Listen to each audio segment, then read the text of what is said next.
이보십시오, 아가씨. 이 늙은이를 자세히 좀 보십시오.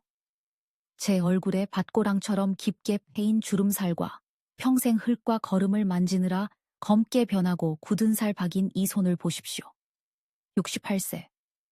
이 마을의 대다수 남자가 나무 그늘에 앉아 죽을 날만 기다릴 나이에 사람들은 제가 한물 같다고 합니다. 그들은 제 뒤에서 박 노인에게서는 농약 냄새와 시큼한 흙 냄새만 날 뿐 생기라고는 찾아볼 수 없다고 수군거립니다. 하지만 정확히 2달 전 저보다 무려 26살이나 어린 생명력이 넘치는 육감적인 여자가 제 발밑에 무릎을 꿇었습니다. 그녀는 진흙투성이인 제 다리를 껴안고 마치 제가 왕이라도 되는 양 냄새를 맡으며 젖은 눈으로 속삭였습니다. 박씨 아저씨, 어쩜 몸에서 이렇게 강렬한 산의 냄새가 나요? 저는 아저씨의 대를 이을 아들을 낳고 싶어요. 충격적이십니까? 비웃지 마십시오. 양평군 전체가 제가 늙어서 노망이 났다고 떠들썩합니다. 사람들은 박노인이 여우 같은 년에게 미약을 먹고 홀려서 평생 피땀 흘려 1군 20억 원짜리 사과 과수원을 웬 음탕한 과부에게 갖다 바치려 한다고 말합니다. 지난 10년 동안 저와 각방을 써온 아내는 저를 노망난 늙은 돼지라며 가문의 수치라고 고래고래 소리를 지릅니다. 서울에 있는 귀하신 아들놈은 분노와 유산을 잃을지도 모른다는 두려움에 목소리를 떨며 제가 양도 증서에 도장을 찍으면 부자의 연을 끊겠다고 협박 전화를 해댑니다. 그들은 경멸과 동정, 그리고 분노가 섞인 눈으로 저를 봅니다. 제가 애정에 굶주려 판단력이 흐려져서 싸구려 성적 덫에 걸려든 불나방 같은 늙은이라고 생각하는 것입니다. 하지만 그들은 모릅니다. 그날 밤 후끈거리는 고추 비닐하우스 안에서 김이 서린 유리창 너머로 사냥에 나선 것은 바로 저였습니다. 가장 달콤하고 잔인한 덫을 놓은 것은 다름 아닌 저였습니다. 그래서 오늘 저는 군에서 가장 고급스러운 식당의 특실에 앉아 3만 원짜리 특상 갈비탕을 즐기고 독한 소주를 마시며 저들이 제 앞에서 광대 노름을 하는 것을 여유롭게 지켜보고 있는 것입니다. 이 인생의 도박, 누가 호구이고 누가 승자인지는 막이 내려야 알 수 있습니다.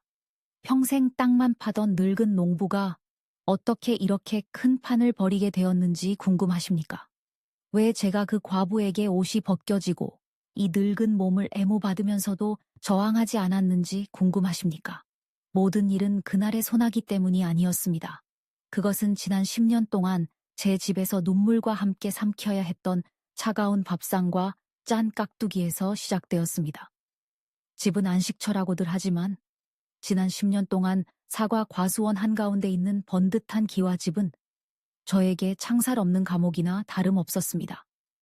그리고 간수는 얄궂게도 제가 한때 팔을 베개 삼아 재웠던 여자이자 매주 일요일 교회 강단에서 사랑과 희생을 설교하는 제 아내였습니다. 제 아내 초의 권사는 이 지역교회에서 명성이 자자한 수석 권사입니다. 밖에서 그녀는 살아있는 성녀입니다. 다림질 잘된 한복을 입고 우아하게 머리를 올린 채 인자한 미소를 짓습니다. 사람들은 최 권사님이 참 덕이 많으시다며 박 씨는 전생에 나라를 구해서 저런 아내를 얻었다고 칭송합니다. 나라를 구하다니요.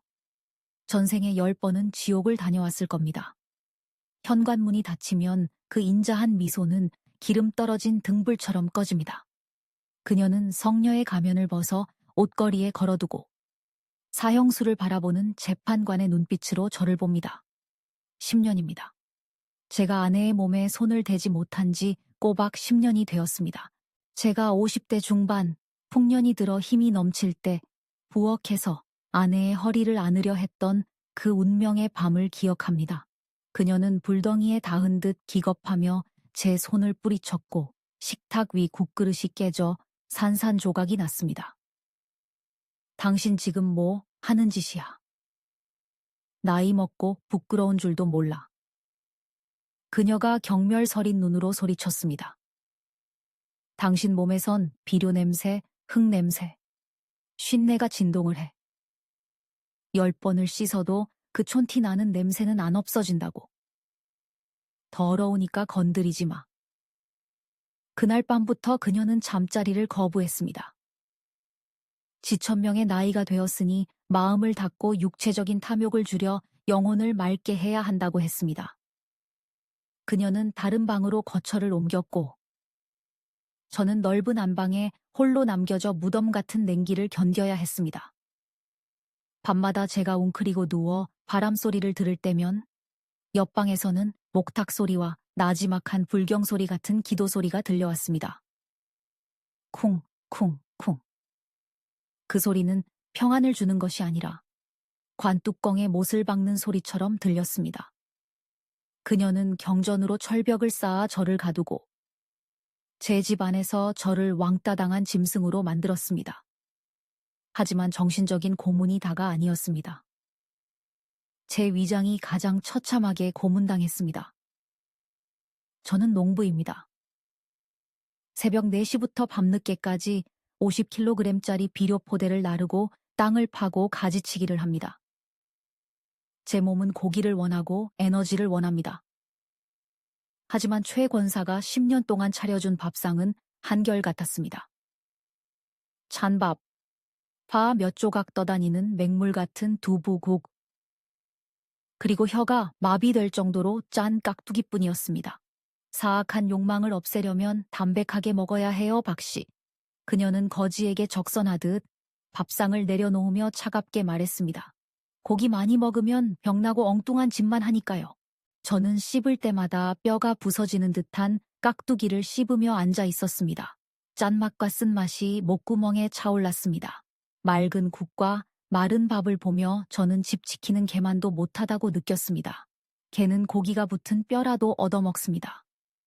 하지만 저는 5,000평 땅의 주인이자 수십억 자산가이면서도 금욕하는 수도승처럼 먹어야 했습니다. 가장 분통 터지는 게 뭔지 아십니까? 바로 거짓입니다. 어느 날 그녀가 버린 쓰레기 봉투를 정리하다가 읍내 고급 식당 상원 가든의 영수증을 발견했습니다. 한 끼에 20만 원. 삼계탕, 갈비구이, 백세주. 알고 보니 맑은 영혼을 위한 기도회가 끝나면 신도들과 몰려가서 산의 진미로 몸보신을 했던 겁니다. 그녀는 그 맛있는 것들로 배를 채우고 집에 와서는 저에게 깍두기 접시와 도덕 설교를 던져주었습니다. 제 외로움은 집안의 자랑이라던 외동아들 때문에 더 깊어졌습니다. 서울에 사는 녀석, 듣기엔 그럴싸합니다. 박노인 아들이 서울에서 일한다니까요. 하지만 사실 녀석은 백수의 허세만 가득 차서 아버지를 걸어다니는 현금 지급기로 알았습니다. 전화벨이 울리고 녀석의 이름이 뜨면 심장이 뛰는 게 아니라 걱정으로 조여들었습니다. 아버지, 200만 원만 보내주세요. 친구랑 사업하기로 했어요. 아버지, 차 바꿔야 해요. 똥차 타고 다니면 여자친구한테 창피해요. 식사는 하셨냐, 허리는 안 아프냐는 말은 한마디도 없었습니다. 지난 추석에 내려왔을 때 녀석은 번쩍거리는 렌터카에서 내려 이탈리아제 구두를 신고 제 과수원을 경멸하듯 바라보았습니다.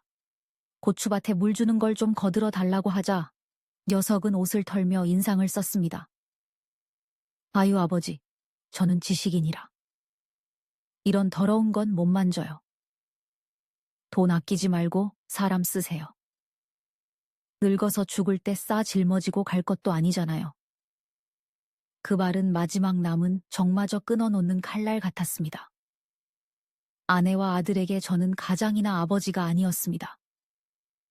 늙은 소였습니다. 죽을 때까지 돈을 갈아 넣다가 쓰러지면 살코기를 발라 나눠 가질 가엾은 소일 뿐이었습니다. 저는 돈이 있습니다.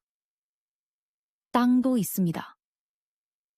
육체노동 덕분에 건강은 여전히 용암처럼 혈관을 흐릅니다. 근육은 단단하고 가슴은 넓습니다. 하지만 저는 유령처럼 살았습니다. 매일 밤 어두운 천장을 보며 옆방의 기도 소리를 들을 때면 자문했습니다. 박씨야, 너 뭐 하러 사냐? 이렇게 죽어갈 거냐? 너도 사내인데. 억눌린 분노가 거대한 용수철처럼 압축되었습니다. 저는 굶주렸습니다. 단지 선경만이 아니었습니다. 다정한 말 한마디, 고기가 들어간 따뜻한 밥 냄새, 어깨를 만져주며 고생했다고 말해주는 부드러운 손길이 사무치게 그리웠습니다. 그리고 제 영혼이 가뭄의 논바닥처럼 갈라졌을 때 복희라는 이름의 소나기가 내렸습니다. 죽을 듯한 향기를 품은 비였습니다. 고인 물처럼 따분하던 제 인생의 파도가 치기 시작한 것은 과수원 옆 쓰러져 가던 빈집에 새 주인이 온 날부터였습니다. 그녀는 복희였습니다. 마숍 2세의 과부. 도시 여자들이라면 여전히 화장하고 도도할 나이지만 복희는 달랐습니다. 그녀는 늦게 익어 터지기 직전의 과일처럼 농염하고 노골적이며 유혹적이었습니다. 그녀는 풍만했고 꽉 끼는 싸구려 옷 사이로 하얀 살결이 터져 나올 듯 했습니다. 제 아내가 회색 벽이라면 복희는 소똥밭에 핀 화려한 야생화였습니다. 아내는 1년 내내 무채색 옷을 입고 고양이처럼 조용히 다니며 향 냄새와 묵은 종이 냄새를 풍겼습니다. 하지만 복희는 화려한 꽃무늬 바지를 입고 가슴골이 훤히 보이는 티셔츠를 입었습니다. 가는 곳마다 그녀의 웃음소리와 진한 냄새가 퍼졌습니다. 그것은 기묘한 냄새였습니다. 시장통에서 파는 싸구려 향수 냄새와 여자의 시큼한 땀 냄새, 그리고 음식 냄새가 섞여 있었습니다. 아내에게는 천박하고 더러운 냄새였겠지만 10년 동안 여자 냄새에 굶주린 제 코에는 강력한 마취제였습니다. 바람결에 그 향기가 담장을 넘어올 때마다 제 신경이 깨어나고 피가 끓었습니다. 유혹의 절정은 눈빛이 아니라 위장에서 시작되었습니다. 6월의 어느 뜨거운 대낮, 밭을 메고 있는데 그늘이 드리워졌습니다. 땀이 비 오듯 쏟아지고 배는 고픈데 집에 가서 먹을 깍두기 생각에 한숨만 나오던 차였습니다. 박씨 아저씨, 좀 쉬었다 하세요. 고개를 드니 복희가 서 있었습니다. 한 손에는 번쩍거리는 스테인리스 도시락통을, 다른 손에는 수건을 들고 있었습니다. 햇살이 그녀의 얇은 옷을 관통하여 제 아내에게서는 볼 수 없던 풍만한 굴곡을 비추었습니다. 어제부터 푹 고운 꼬리곰탕이에요. 아저씨 너무 고생하시는 것 같아서 기운 내시라고 한 그릇 가져왔어요. 사양하지 마세요. 꼬리곰탕이라니. 귀가 멍해졌습니다. 아내가 기름기 많다며 절대 해주지 않던 그 음식이었습니다. 떨리는 손으로 도시락을 받았습니다. 뚜껑을 열자 하얀 김과 함께 고소한 소고기 냄새, 인삼 냄새, 대추 냄새가 코를 찔렀습니다. 우유처럼 뽀얀 국물 속에 큼직한 꼬리고기가 보였습니다. 풀밭에 주저앉아 국물을 한 모금 마셨습니다. 세상에. 진하고 달콤한 맛이 입안을 감돌고 식도로 넘어가 굶주린 위장을 따뜻하게 감싸주었습니다. 고기를 한 입 베어 물자 근육과 살이 입안에서 녹아내렸습니다. 저는 걸신 들린 듯 먹어치웠습니다. 체면도 있고 국물이 입가에 묻든 말든 먹었습니다. 복희는 혐오스러워하기는커녕 옆에 쪼그리고 앉아 턱을 괴고 웃으며 저를 보았습니다. 쪼그리고 앉은 자세 때문에 깊게 파인 옷깃 사이로 하얀 가슴골이 훤히 보였습니다. 국물 한 방울까지 다 마시고 그릇을 내려놓으며 만족스런 숨을 내쉬자 복희가 몸을 기울였습니다. 따뜻하고 부드러운 손이 제 이마에 닿았습니다. 그녀는 손수건으로 제 관자놀이에 땀을 닦아주었습니다. 콧망울에 모공이 보일 정도로 가까웠고 그 진한 냄새가 폐 속으로 밀려들어왔습니다. 어머, 아저씨는 식사도 잘하시고 정말 호랑이나 곰처럼 힘이 장사시네요. 그녀가 꿀 같은 목소리로 속삭였습니다. 그녀의 손가락이 제 단단한 팔 근육을 은근슬쩍 눌렀습니다. 제 전 남편은 저보다 훨씬 젊었는데도 비실비실해서 청개구리 같았어요. 밤일도 3분을 못 버티고 헐떡거렸죠. 정말 재미없었어요. 그녀는 한숨을 쉬며 촉촉한 눈으로 저를 쳐다보았습니다. 제 남편이 아저씨의 밥만 닮았어도 제가 이렇게 외롭진 않았을 텐데. 그 말은 제 가슴 속 화약괴 불을 질렀습니다. 10년 동안의 열등감과 더럽다는 비난이 씻은 듯 사라졌습니다. 이 여자 앞에서 저는 늙은이가 아니었습니다. 저는 여자를 보호하고 만족시킬 수 있는 강인한 수컷이었습니다. 거친 제 손과 복희의 젖은 눈을 번갈아 보았습니다. 심장이 터질 듯 뛰고 피가 아래로 쏠리는 것을 느꼈습니다. 저는 복희의 손목을 잡고 쉰 목소리로 말했습니다. 국이 참 맛있네. 다음에 또 가서 먹어도 되겠소. 복희는 요염하게 웃었습니다. 제 집 문은 언제나 열려 있어요. 과부 집이라 누추하지만 않다면요? 저는 미끼를 물었습니다. 아니, 자진해서 삼켰습니다. 이 꼬리곰탕은 제 위장만 채운 게 아니라 제 안에 굶주린 짐승을 깨웠기 때문입니다. 그리고 그 짐승을 해방할 기회는 생각보다 빨리 운명의 폭우와 함께 찾아왔습니다. 7월 말의 어느 오후 숨막히는 더위가 계속되었습니다. 고추 비닐하우스 안은 40도가 넘는 찜통이었지만 태풍 대비를 위해 지지대를 손보고 있었습니다. 갑자기 먹구름이 몰려오더니 폭우가 쏟아졌습니다. 양동이로 들이붓는 듯한 비였습니다. 비닐 지붕을 때리는 빗소리가 굉음을 냈고 하우스 안은 습기와 흙냄새, 고추 냄새로 가득 찼습니다. 그때 문이 열리고 복희가 뛰어 들어왔습니다. 물에 빠진 생쥐꼴이었습니다. 빗물이 머리카락을 타고 흘러내렸고 얇은 티셔츠가 젖어 몸에 달라붙자 붉은 속옷과 가슴의 윤곽이 적나라하게 드러났습니다. 아저씨, 비가 너무 많이 와요. 천둥 소리가 너무 무서워요. 복희가 소리를 지르며 떨었습니다. 그때 천둥이 쳤습니다. 복희는 비명을 지르며 제품으로 파고들었습니다. 저를 꽉 껴안고 가슴에 얼굴을 묻었습니다. 제 몸이 굳었습니다. 하지만 곧 모든 감각이 깨어났습니다. 그녀의 풍만하고 젖은 몸이 흙투성이 작업복을 입은 제 몸에 밀착되었습니다. 가슴의 탄력과 뜨거운 천이 느껴졌습니다. 비닐하우스의 열기 때문에 그녀의 냄새가 더욱 강렬하게 피어올라 저를 취하게 했습니다. 밀어내야 했지만 제 손은 멈추었습니다. 그리고 천천히 그녀의 떨리는 등을 감싸 안았습니다. 괜찮아, 내가 있네. 복희가 고개를 들었습니다. 젖은 속눈썹과 붉은 입술이 보였습니다. 그녀는 제 허리를 더 꽉 안으며 손으로 제 등과 팔 근육을 더듬었습니다. 아저씨 몸이 숯덩이처럼 뜨거워요. 제 남편과 달리 근육도 엄청나네요. 왜 사모님은 이런 남자를 굶겼을까요? 저라면 절대로 아저씨를 혼자 재우지 않을 텐데. 그 말이 이성을 마비시켰습니다.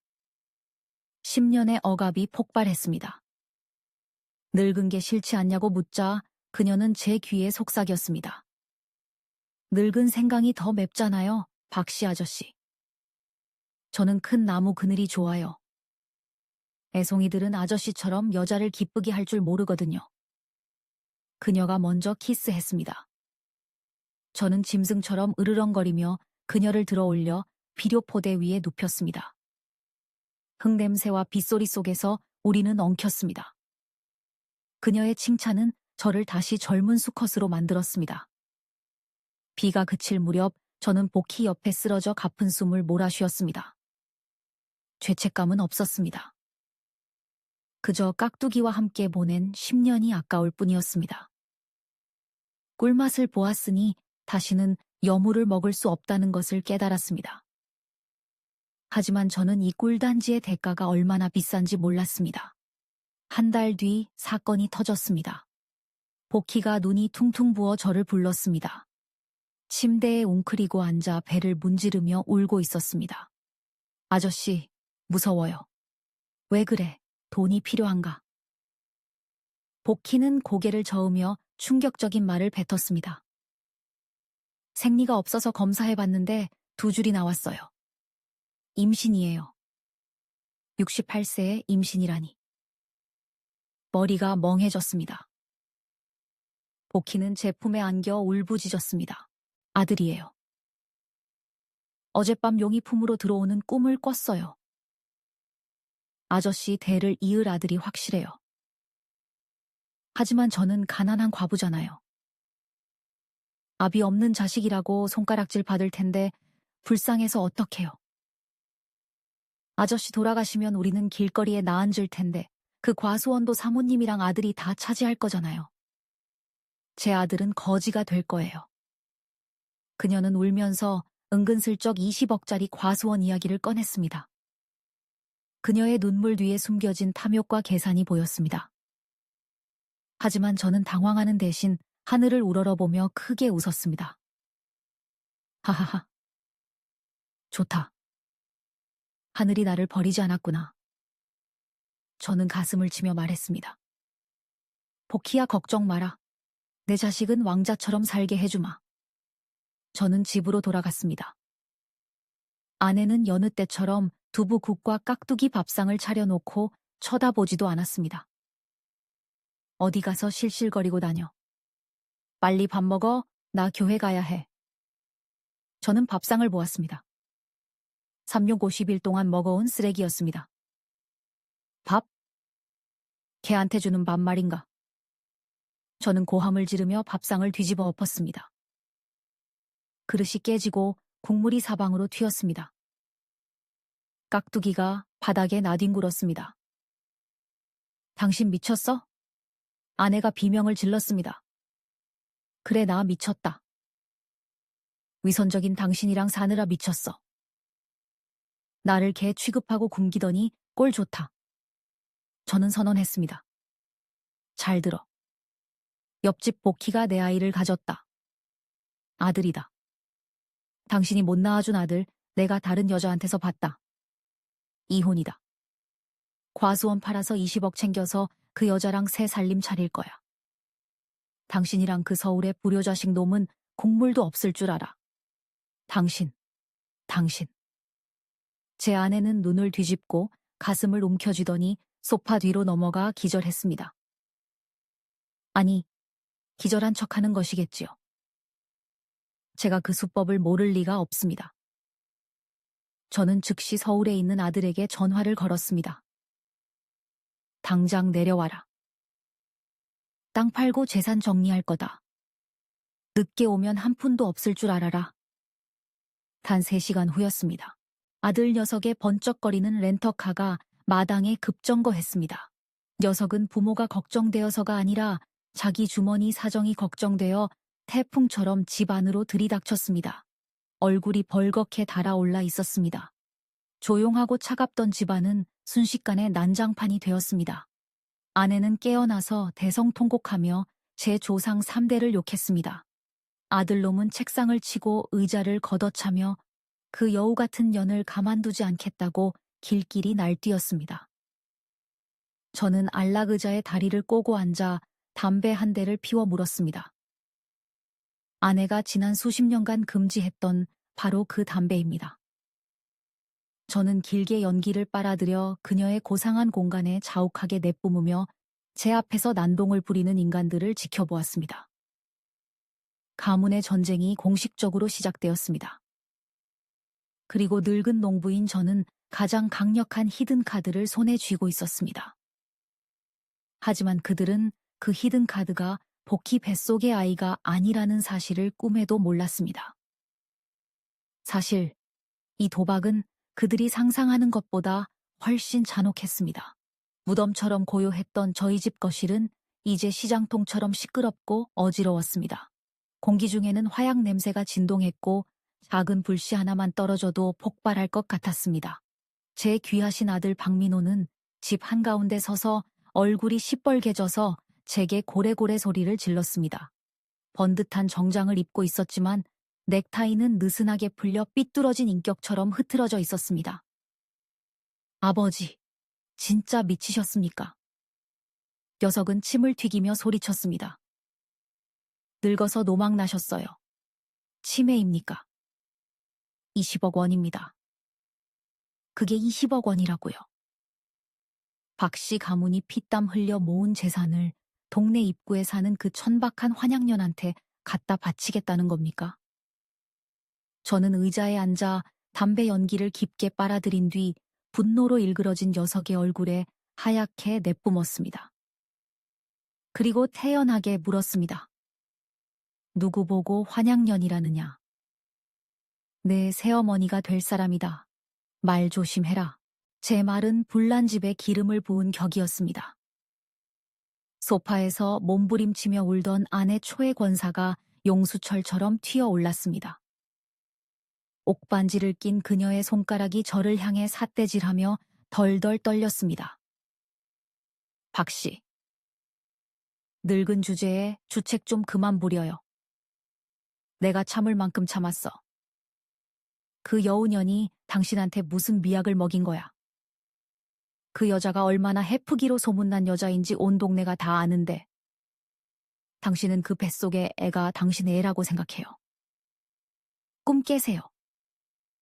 당신은 이미 늙어 빠진 송장이야. 무슨 힘이 있어서 임신을 시켜. 저는 입꼬리를 올려 비웃었습니다.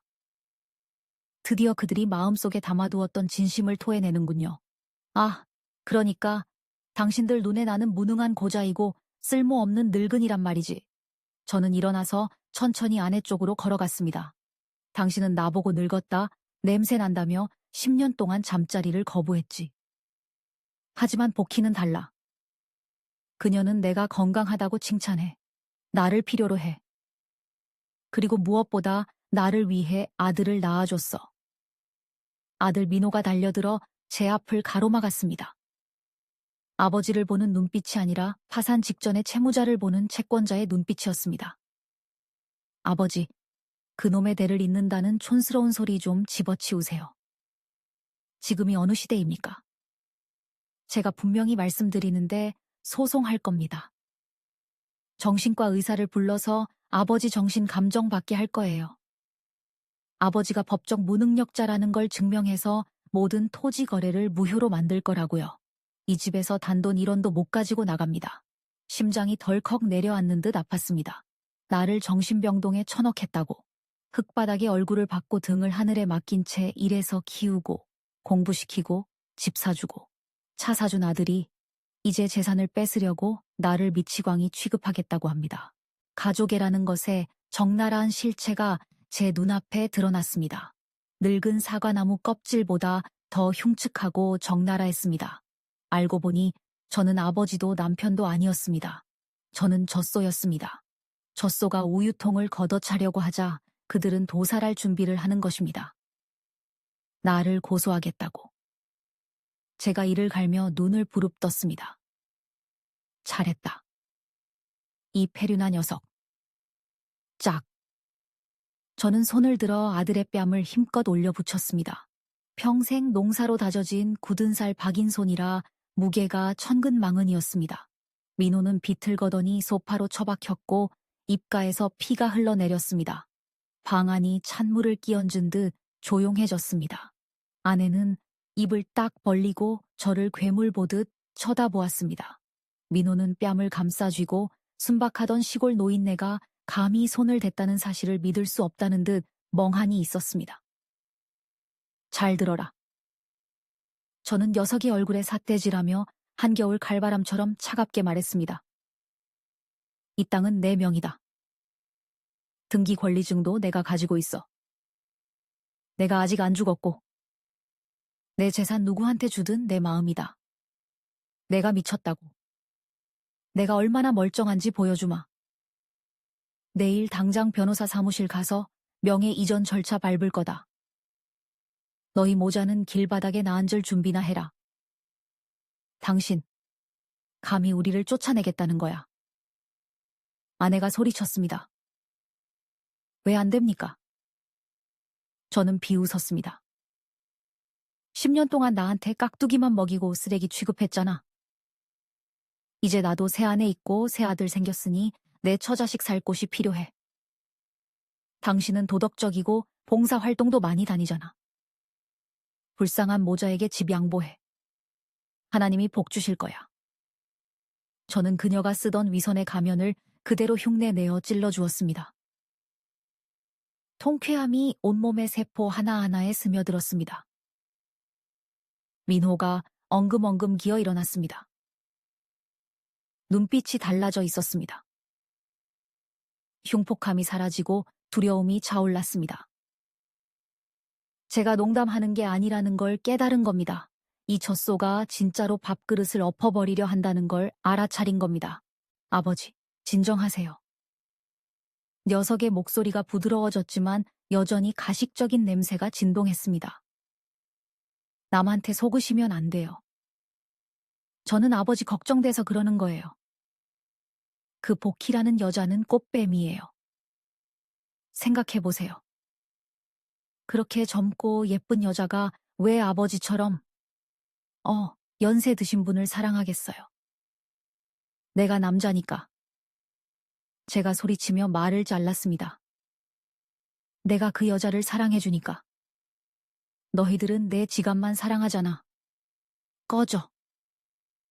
다 내 눈앞에서 꺼져. 저는 구석에 있던 먼지털이를 집어들고 아내와 아들을 마구 두들겨 팼습니다. 사랑에 눈멀어 이성을 잃은 늙은이 연기를 완벽하게 해냈습니다. 그들은 경찰을 부르겠다, 변호사를 부르겠다며 고함을 지르며 마당으로 도망쳤습니다. 현관문이 쾅 닫히고 집에 다시 정적이 찾아왔습니다. 저는 먼지털이를 내려놓고 의제 털썩 주저앉았습니다. 손이 여전히 떨리고 있었습니다. 화가 나서가 아니라 흥분해서였습니다. 제 손을 보았습니다. 아팠습니다. 마음도 아팠습니다. 하지만 그 고통은 곧 차가운 냉혹함으로 채워졌습니다. 좋아. 너희들이 그렇게 비정하게 나온다면 나도 인정사정 보지 않겠다. 저는 혼자 중얼거렸습니다. 전화를 꺼내 복희에게 걸었습니다. 여보세요, 박씨 아저씨. 수화기 너머로 복희의 목소리가 꿀처럼 달콤하게 들려왔습니다. 아마 이쪽의 싸움 소리를 듣고 속으로 웃고 있었겠지요.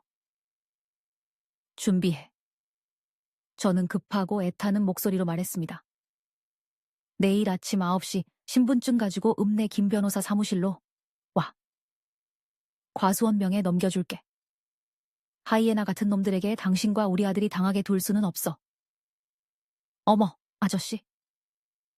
정말 저 때문에 그러시는 거예요. 세상에 아저씨를 제일 사랑해요. 복희가 환호성을 질렀습니다. 전화기를 통해 들려오는 키스 소리가 역겨웠습니다. 증인도 한 명 데리고 와. 일을 확실하고 빨리 끝내고 싶으니까. 제가 덧붙였습니다. 네, 확실하게 사촌 오빠랑 같이 갈게요. 사랑해요. 전화를 끊었습니다. 입가에 걸려있던 사랑에 빠진 미소가 순식간에 사라졌습니다. 일어나서 침실로 들어갔습니다. 옷장 깊숙한 곳에 있는 낡은 금고를 열었습니다. 등기 권리증이 아니라 금고 바닥에 30년 동안 잠자고 있던 누렇게 변색된 서류 봉투 하나를 꺼냈습니다. 봉투를 손에 들고 희미해진 병원 이름을 손가락으로 쓸어보았습니다. 이것이 저의 비밀 무기입니다. 저들의 탐욕에 내리는 사형 선고입니다. 내일 변호사 사무실에서 열리는 것은 약혼식도 아니고 재산 양도식도 아닙니다. 그것은 재판이 될 것입니다. 그리고 재판관은 바로 저. 모두가 바보라고 생각했던 사과 농사꾼 박 씨입니다. 이제 이 연극의 막을 내릴 때가 되었습니다. 다음 날 아침 9시 양평급 김 변호사 사무실. 방 안의 공기가 차가운 것은 에어컨 때문이 아니라 이곳에 모인 사람들에게서 뿜어져 나오는 극도의 긴장감 때문이었습니다. 갓 인쇄된 서류 냄새, 복희의 진한 싸구려 향수 냄새, 그리고 두려움에서 나오는 시큼한 땀 냄새가 섞여 숨 막히는 공기를 만들었습니다. 저는 중앙에 앉아 있었습니다. 아들 결혼식 때 입었던 낡은 양복을 입고 김 변호사가 건넨 금도금 만년필을 만지작거렸습니다. 제 바로 옆에는 복희가 딱 달라붙어 앉아 있었습니다.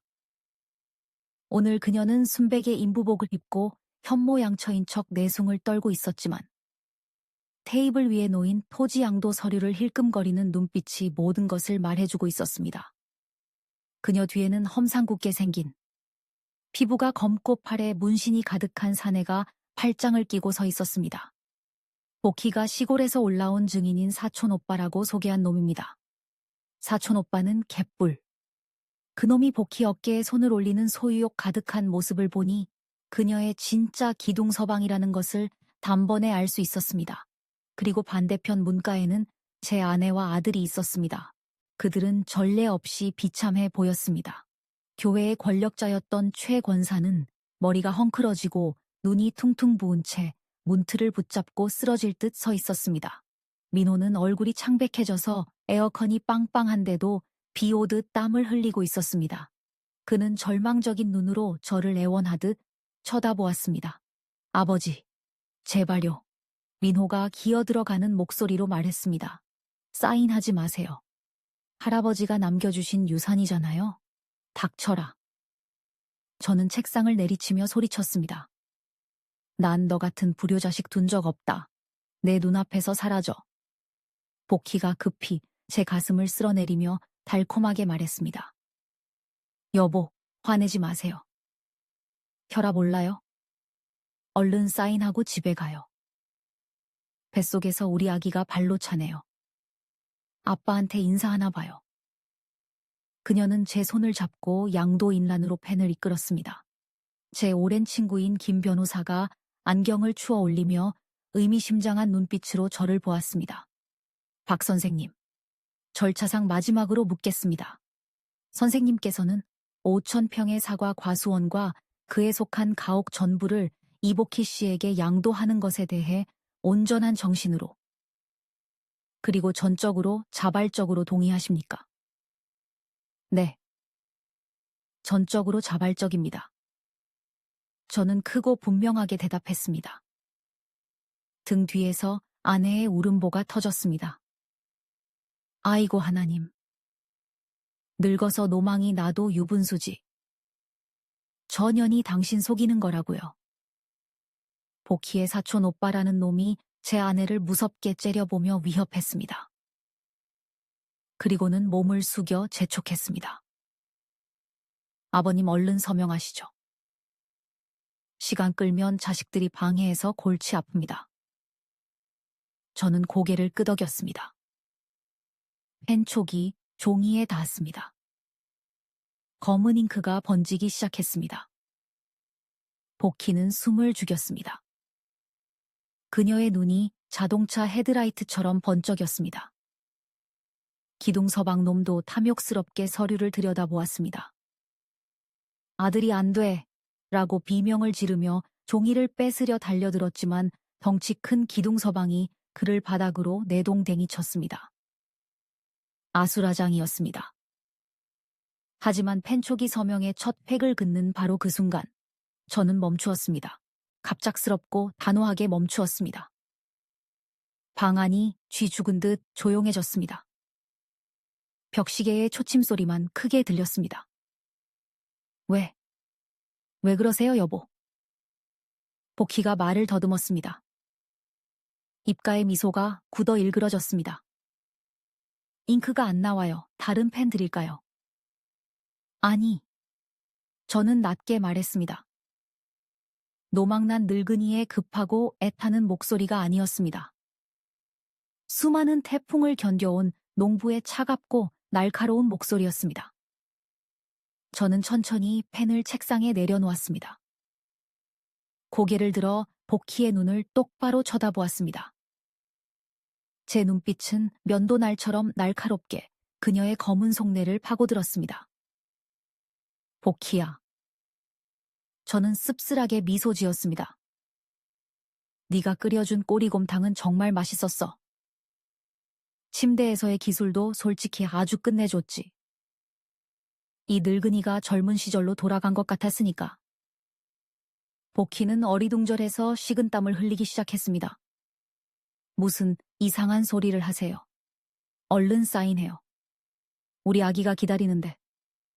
아기. 저는 껄껄 웃었습니다. 용꿈 꿨다던 그 아들 말이냐? 대를 이을 아들 말이지. 저는 양복 안주머니에 손을 넣었습니다. 마술사가 마지막 히든카드를 꺼내듯 느긋하고 여유로운 동작이었습니다. 방 안에 모두가 숨을 죽이고 제 동작 하나하나를 지켜보았습니다. 아내와 아들도 울음을 멈추고 멍하니 보았습니다. 종이 한 장을 꺼냈습니다. 하얀 새 종이가 아니라 누렇게 변색되고 모서리가 다른 4번 접힌 종이었습니다. 종이를 펼쳐서 번쩍거리는 원목 테이블 위에 20억짜리 토지양도 서류 바로 옆에 나란히 놓았습니다. 글씨 읽을 줄 알지, 복희야. 저는 굳은 살 박인 손가락으로 누런 종이를 톡톡 쳤습니다. 사람들 다 들리게 크게 한번 읽어봐라. 복희가 떨면서 몸을 숙였습니다. 기둥서방 놈도 머리를 들이밀었습니다. 종이 위에는 서울대학교 병원의 붉은 도장이 흐릿하지만 선명하게 찍혀 있었고 진단 결과가 적혀 있었습니다. 환자명 박달구 38세. 진단명 유행성 이하선염 합병증에 의한 고환염. 소견 완전 무정자증. 날짜 1994년 8월 15일. 복희의 얼굴이 붉은색에서 하얗게 질리더니 재처럼 회색으로 변했습니다. 그녀는 뒷걸음질 치며 배를 감싸 안고 입을 뻐끔거렸습니다. 이게 뭐야? 저는 자리에서 일어나 책상을 양손으로 짚고 얼어붙은 방 안을 둘러보았습니다. 30년 전이다. 제 목소리가 비장하게 울려 퍼졌습니다. 민호를 낳고 2년 뒤에 내가 볼거리를 심하게 알아서 죽다 살아났지. 의사가 목숨은 건졌지만 공장은 완전히 문을 닫았다고 하더군. 남자로서 자존심 때문에. 그리고 이미 민호가 있으니까 30년 동안 입 다물고 비밀로 해왔어. 저는 사시나무 떨듯 떨고 있는 복희를 돌아보았습니다. 그러니까 사랑하는 복희야.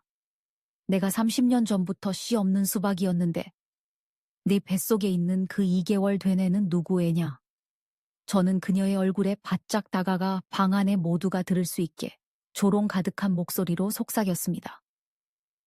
설마 네가 성모 마리아냐? 아니면 성령으로 잉태라도 한 거야? 말도 안 돼. 복희가 바닥으로 주저앉았습니다. 진실은 너무나 잔혹했습니다. 그녀의 필승 카드였던 뱃속의 아이가 이제는 그녀의 배신을 증명하는 가장 확실한 증거가 되어버렸습니다. 이 새끼가 날 속였어. 기둥서방 놈이 갑자기 고함을 질렀습니다. 연극이 끝났고 20억이라는 먹잇감이 사라졌다는 걸 깨달은 것입니다. 놈은 본색을 드러내며 제 멱살을 잡으려 달려들었습니다. 이 늙은 개자식이 우리를 가지고 놀아. 조심해라. 저는 눈 하나 깜짝하지 않았습니다. 그저 손가락을 딱 튕겼습니다.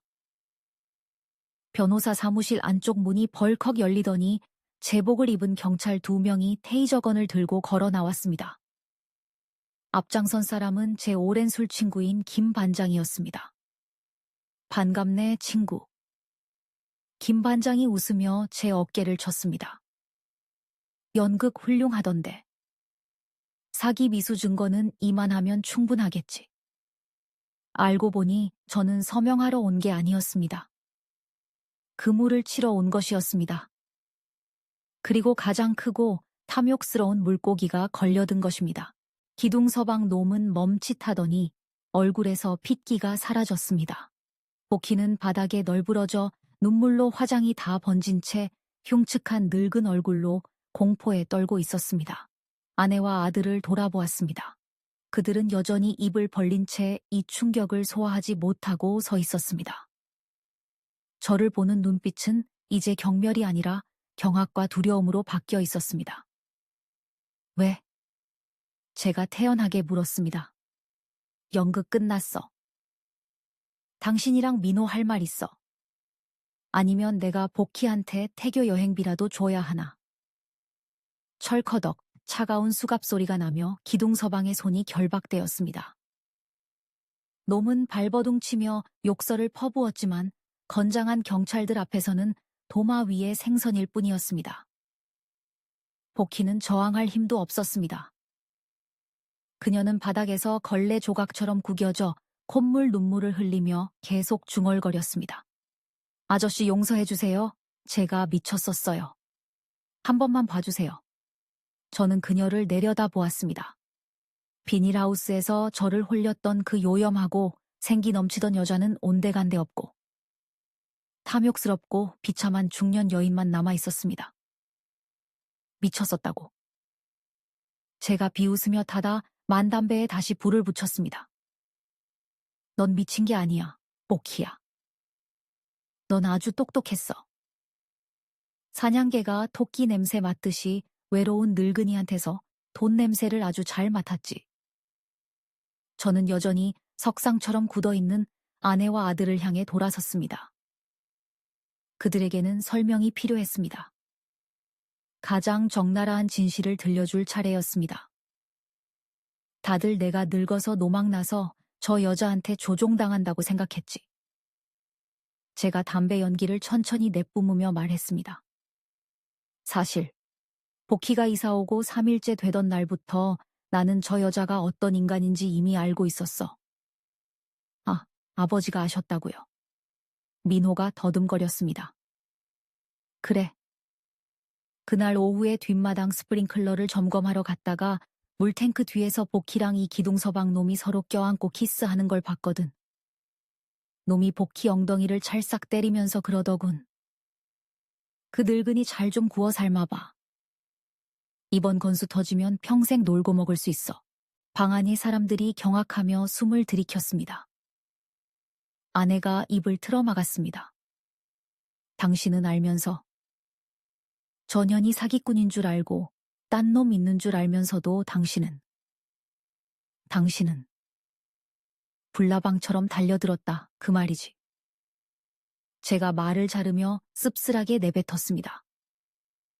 이것은 승리자로서의 선언이 아니라 나약한 한 수컷의 고백이었습니다. 그래. 그 꼬리곰탕이 미끼인 줄 뻔히 알았어. 내 근육인이 남자니 칭찬하던 그 말이 다 거짓말인 줄 알았어. 그 뱃속의 애가 저놈 씨인 줄 다 알고 있었다고. 저는 잠시 멈추고 허공을 응시했습니다. 목소리가 감정으로 떨렸습니다. 그런데 내가 왜 그랬을까? 왜 저 여자가 내 옷을 벗기게 두고 비닐하우스에서 뒹굴고 멍청한 순정파 늙은이 연기를 했을까? 저는 고개를 돌려 아내의 눈을 똑바로 쳐다보았습니다. 제 눈에서는 불길이 일었습니다. 굶주렸으니까. 사내 대접을 받아보고 싶어서 미칠 지경이었으니까. 거짓말이라도 좋으니 그 부드러운 손길과 달콤한 말이 그리웠으니까. 저 여자는 내가 바가는 기계가 아니라 살아있는 사람이라는 걸 느끼게 해줬어. 저는 허공에 밥상을 그렸습니다. 당신은 10년 동안 나한테 짠 깍두기만 먹였어. 저 여자는 꼬리곰탕을 줬지. 당신은 나를 벌레 보듯 했어. 저 여자는 나를 왕처럼 봤어. 당신들이라면 누굴 선택하겠어.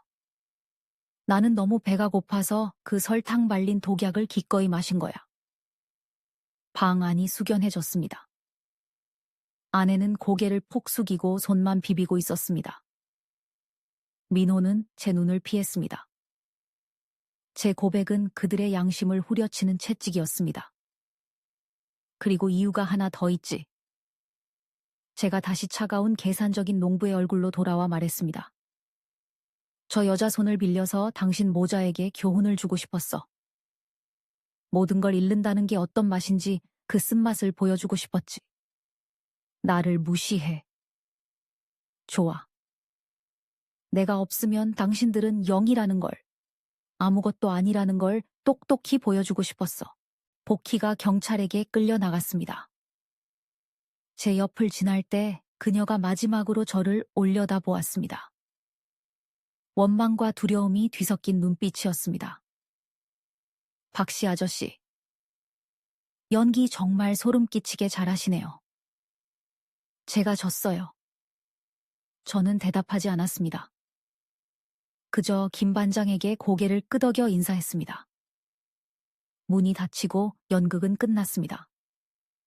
하지만 그 여파는 이 가족에게 영원히 남을 것입니다. 변호사 사무실에서의 폭풍우가 지나고 일주일 뒤, 저희 집 풍경은 완전히 바뀌었습니다.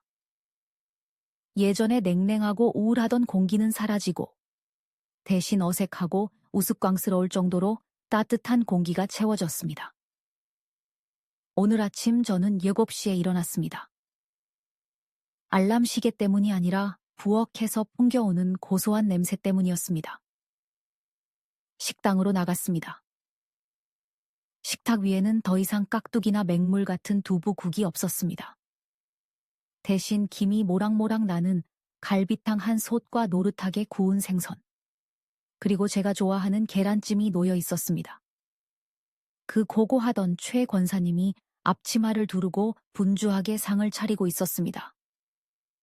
저를 보자 그녀는 지난 10년 동안 한 번도 본 적 없는 상냥한 미소를 지었습니다. 일어났어요, 여보.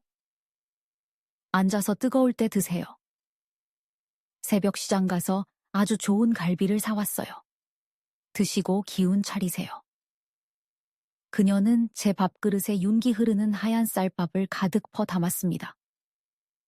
가장 살이 많은 갈비를 골라 제 국그릇에 놔주었습니다.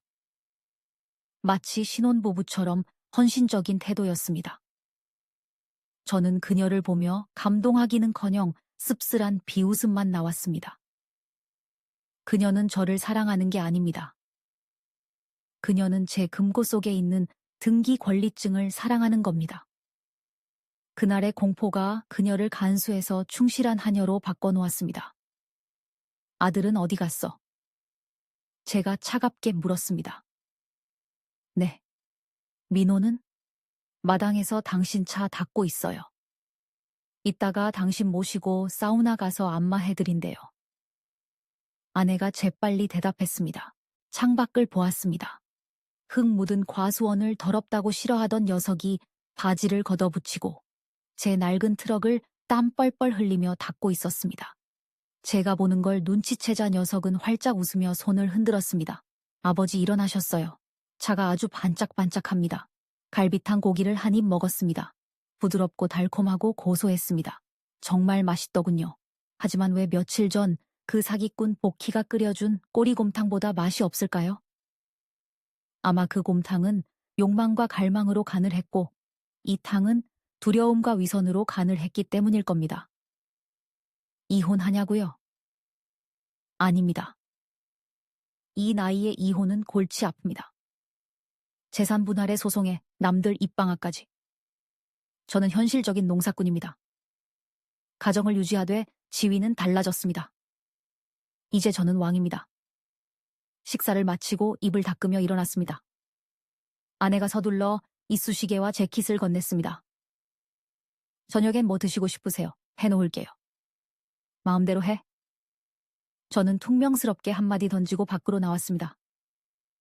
민호에게 운전을 시키지 않았습니다. 혼자 가고 싶었습니다. 트럭을 몰고 읍내로 나가서 군에서 제일 좋은 식당 앞에 멈췄습니다. 들어가서 강이 보이는 창가 자리에 앉았습니다. 3만 원짜리 특상 갈비탕과 불고기 한 접시 그리고 소주 한 병을 시켰습니다. 시중 들어줄 사람도 술 따르는 사람도 필요 없습니다. 저는 스스로 잔을 가득 채웠습니다. 술잔을 들어 올려 찰랑거리는 투명한 액체를 들여다보았습니다. 그 속에 제 모습이 비쳤습니다. 68세 흰 머리에 검버섯이 핀 노인이지만 눈빛만은 형형하게 살아있는 남자가 보였습니다. 저는 이겼습니다. 재산을 지켰고 저 자식에게 평생 잊지 못할 교훈을 주었습니다. 그리고 무엇보다 비록 사기극 속에서였지만 강렬한 회춘의 기분을 다시 맛보았습니다. 술을 단숨에 들이켰습니다. 알싸한 맛이 코끝을 찡하게 하고 뜨거운 기운이 가슴으로 퍼져나갔습니다. 상쾌한 숨을 토해냈습니다. 불고기를 크게 집어 쌈장에 듬뿍 찍어 입에 넣고 우적우적 씹었습니다. 맛있었습니다. 자유야말로 세상에서 가장 맛있는 조미료입니다. 창밖으로 바쁘게 오가는 사람들을 보았습니다. 저밖에 저처럼 깍두기만 먹으며 참고 사는 늙은이들이 얼마나 많을까요? 편견이 무서워 여자의 온기를 그리워만 하는 사람이 얼마나 될까요? 제 늙은 친구들이여. 저를 보십시오. 여자는 사랑해야 하지만 돈은 목숨 걸고 지켜야 합니다. 공짜 곰탕은 믿지 마십시오. 그 대가는 전 재산일 수 있습니다. 하지만 그렇다고 거북이처럼 움츠러들어 살지도 마십시오. 늙은 소라도 도살장에 끌려갈 것 같으면 들이받아야 합니다. 아주 세게 들이받아서 누가 진짜 외양간의 주인인지 보여줘야 합니다. 저는 죽음의 문턱 같았던 연애 사건에서 살아남은 교활한 늙은이의 미소를 지으며 혼자 웃었습니다. 자, 이 아이러니한 인생을 위하여 건배.